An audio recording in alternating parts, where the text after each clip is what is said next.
The ocean's fury was unrelenting, its waves crashing against the warriors like a relentless drumbeat.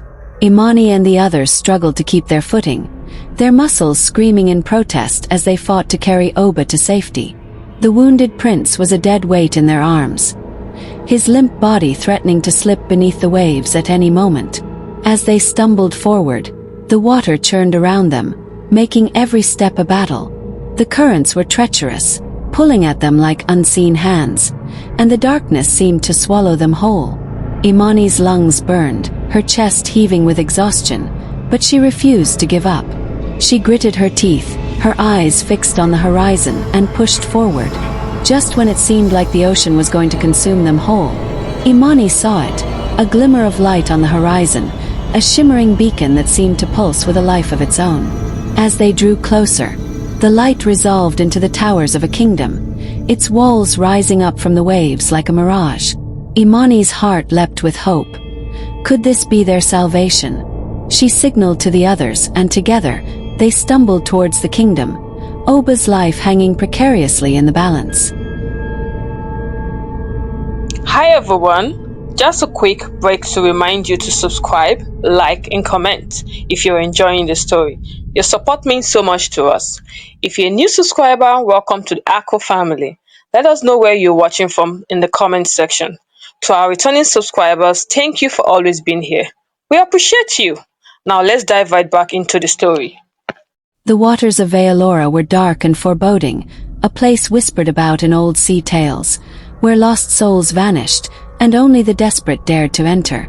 Imani's heart racing, she and the remaining warriors dragged Oba's body through the currents, his wounds leaking trails of crimson into the water. "Stay with me, brother," Imani pleaded, holding his weak hand. His skin was cold, his breathing shallow. He had lost too much blood. The wounds Kanisa and Tafari inflicted were deep, one more than enough to kill a man. Imani's voice cracked as she fought back tears. "Don't leave me, Oba. Please." The warriors exchanged worried glances, their faces etched with concern. "He won't survive much longer," one muttered, his voice barely audible. Imani tightened her grip on Oba's hand. "No, he will live. He has to." But doubt crept into her heart like a thief in the night. Just as all hope seemed lost, a soft glow appeared in the distance. At first, Imani thought her exhausted mind was playing tricks on her, but the glow grew stronger, revealing the outline of a figure, one unlike any she had ever seen. A beautiful lady emerged from the darkness, her long, flowing hair moving like seaweed in the currents. Her bright green tail shimmered in the dim light, and her eyes, golden and piercing, locked onto Imani's. "You have entered Veora," the lady spoke, her voice smooth as the tide. "Why do you bring a dying man into our waters?" Imani swallowed hard, her throat dry. "He is my brother. He was betrayed. We need help." The lady's gaze lingered on Oba's lifeless form, her expression unreadable. She moved closer. "I know who he is," she finally said, her voice dripping with an otherworldly wisdom. "He is the crown prince of Agaria. What happened to him?" Imani's heart pounded in her chest. "It is a long story. Please let us save him first. Will you help?" The lady's gaze locked onto Imani's, her eyes burning with an inner fire. A silence passed, heavy with anticipation. Then, in a voice that sent shivers down Imani's spine, the lady spoke.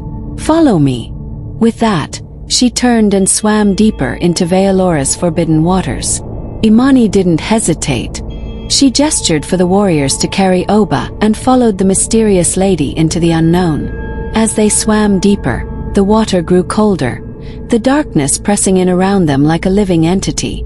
Imani's heart racing, she wondered what secrets lay hidden in the depths of Veora.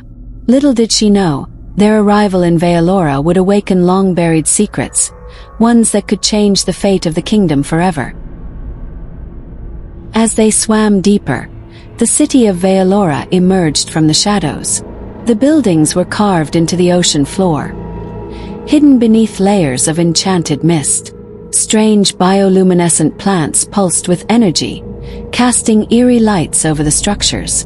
Imani's eyes widened as they passed through the back gate of the city. Veoran warriors, draped in dark robes and silver masks, watched them in silence. Imani swallowed her unease. They were being observed. Finally, they stopped in front of an imposing temple, its entrance guarded by twin statues of sea serpents. The lady turned to them, her golden eyes gleaming in the dim light. "The Grand Sorcerer will decide his fate," she said, her voice smooth as the tide. Imani's jaw clenched. "Who are you?" she demanded, trying to keep her voice steady. The lady's smile was enigmatic. "You will learn that soon enough," she said. "For now, let us focus on saving your brother." Imani's eyes narrowed, but she said nothing. The lady's words were laced with an otherworldly authority that made Imani's skin prickle. Before she could respond, the temple doors creaked open. "Bring him inside," the lady commanded. The warriors hesitated but obeyed. They carried Oba into the dimly lit chamber, where Grand Sorcerer Malachi stood waiting. His deep blue robes shimmered with magical energy, his silver hair flowing around him like mist. Malachi's piercing gaze landed on Oba. "Who is this?" he asked, his voice low and commanding. The lady stepped forward. "Please, Father, let us help them." Malachi's gaze shifted to the lady. "You speak in his favor?" he asked, his voice laced with surprise. The lady met his gaze. "I do. I believe he should be healed." Imani's heart pounded. "Can you save him?" she asked, her voice barely above a whisper. Malachi studied her, then shifted his attention to the lady. "Very well," he said finally. "But understand this, if we save him, he will no longer be the same. Veoran magic is not a gift given freely. It binds the soul." Imani's throat tightened. "What does that mean?" she asked, her voice laced with fear. Malachi's gaze was unreadable. "Once he is healed, he will carry the mark of Veora. His fate will be tied to us." Imani hesitated. Would Oba want this? But then she looked at him. His pale skin, his shallow breaths. There was no choice. "Save him," she whispered. Malachi's eyes flashed. "Then let the ritual begin." The sorcerer of Veora gathered, his hands weaving spells older than time. Golden energy wrapped around Oba, sinking into his wounds. His body arched as dark mist seeped from his skin, the remnants of Kinesa's cursed blade. The waters trembled with power. Then suddenly, his eyes snapped open. But they were no longer the deep brown of Agaria's prince. They glowed with Veoran gold. The ritual was complete.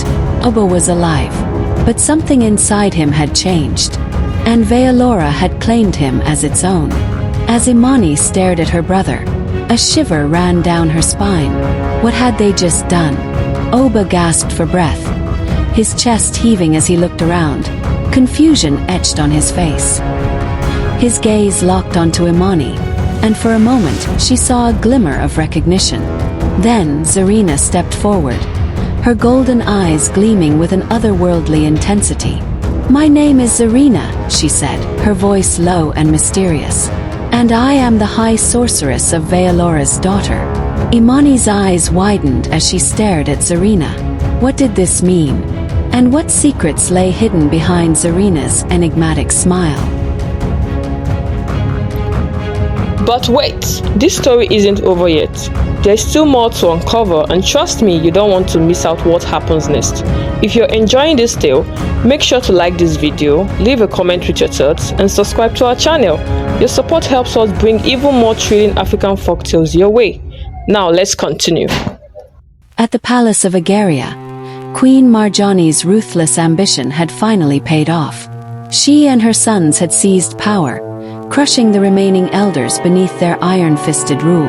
The air was thick with the stench of fear as the elders bowed to her, their eyes downcast in defeat. A ceremony was hastily arranged, and Prince Kinesa was crowned king. The sound of cheering and applause echoed through the halls, but it was a hollow victory. The true power lay with Queen Marjani, and everyone knew it. As the celebration died down, Queen Marjani's eyes gleamed with a sinister light. She dispatched a letter to Veora, her words dripping with malice and deceit. The grand halls of Veolora's palace were shrouded in an unsettling silence, the only sound the steady flickering of enchanted torches lining the stone walls. King Azrael, the ruler of Veolora, sat upon his throne of black coral, his fingers drumming a slow rhythm against the armrest. He had been expecting word from Queen Marjani, and now it had finally arrived. A royal messenger stepped forward, bowing deeply before presenting a sealed scroll, the wax bearing Agaria's blood-red sigil. The king's eyes snapped to the parchment, his sharp gaze scanning its contents with an unnerving intensity. He unrolled the parchment, and his eyes scanned the letter. To His Majesty, King Azrael of Veolora, I write to inform you that Agaria has fallen. The sea now bends to my will, and soon, so will the remaining 5 kingdoms. Udi, Alor, Ura, Thor, and Lyre. The time for hesitation has passed. With your sorcery and my might, we will crush all who oppose us. Of the 5, Thor remains our greatest threat. Their dragons are formidable, but no beast is invincible. If we strike swiftly, we will break them before they rally their defenses. Stand with me, and soon we shall rule over a single united empire. Queen Marjani of Agaria. A slow smile spread across King Azrael's face as he rolled the parchment closed. Queen Marjani was relentless as expected. He had long admired her ambition, her hunger for power that rivaled his own. The fall of Agaria was only the beginning. If they crushed the 5 remaining kingdoms, their rule over the underwater realms would be absolute. The thought sent a shiver down his spine, and he felt his dark magic stirring, eager to be unleashed. He turned to the captain of his guard. Send word to my council. We have much to discuss. As the captain bowed and hurried away, the high sorcerer of Veolora stepped forward from the shadows. His expression was unreadable, but his eyes gleamed with a deep concern. This war will cost lives, my king, he cautioned, his voice barely above a whisper. King Azrael's gaze never wavered. We will not fail, he declared, his voice firm and resolute. The sorcerer's eyes clouded, his heart heavy with doubt. But what if we do, my king? He asked, his voice laced with a deep foreboding. King Azrael's smile grew wider, his eyes glinting with confidence. We cannot fail, he said, his voice dripping with conviction. We have Agaria's strong army, and we have our dark magic. With these 2, no kingdom can stand against us. Not even the water dragons of Thor. The sorcerer's eyes widened, his face pale. He knew the power of their dark magic, and he knew the strength of Agaria's army. But he also knew the danger of underestimating their enemies. Beyond the palace walls, in the outskirts of the city, Zarina moved swiftly through the dark waters. She had seen the messenger arrive, and she knew Queen Marjani's ambition. She knew what it meant for Oba. Her father had sworn to protect her secret, to keep Oba and his warriors hidden, but how long could they remain safe? If King Azrael discovered Oba was alive, he would be executed immediately. She reached the hidden refuge where Oba, Imani, and their warriors lay in hiding. Oba was still weak, his wounds no longer life-threatening, but he was far from ready to face an army or travel. He looked up as she entered, sensing her urgency. What happened? He asked, his voice laced with a growing concern. Zarina hesitated before meeting his gaze. Queen Marjani has called for war, she said finally, her voice barely above a whisper. Veolora will march with her. The 5 kingdoms will fall. And if you are found, you will die. Oba's jaw tightened, his fists clenching. His enemies were gaining power while he remained in the shadows. Imani stood beside him, her eyes burning with determination. Then we must act, she said, her voice firm. We cannot hide forever. Zarina's heart pounded. She had risked everything to keep him safe. Now she faced an impossible choice. Help him fight back or leave him to his fate. The weight of her decision hung in the balance, as the fate of the underwater realms hung precariously in the balance. Thanks for tuning in. Be sure to stay connected by leaving your thoughts in the comments, giving the video a thumbs up and subscribing to the channel. Hit the notification bell so you're the first to know when a new content drops. We appreciate your support and look forward to seeing you in the next video.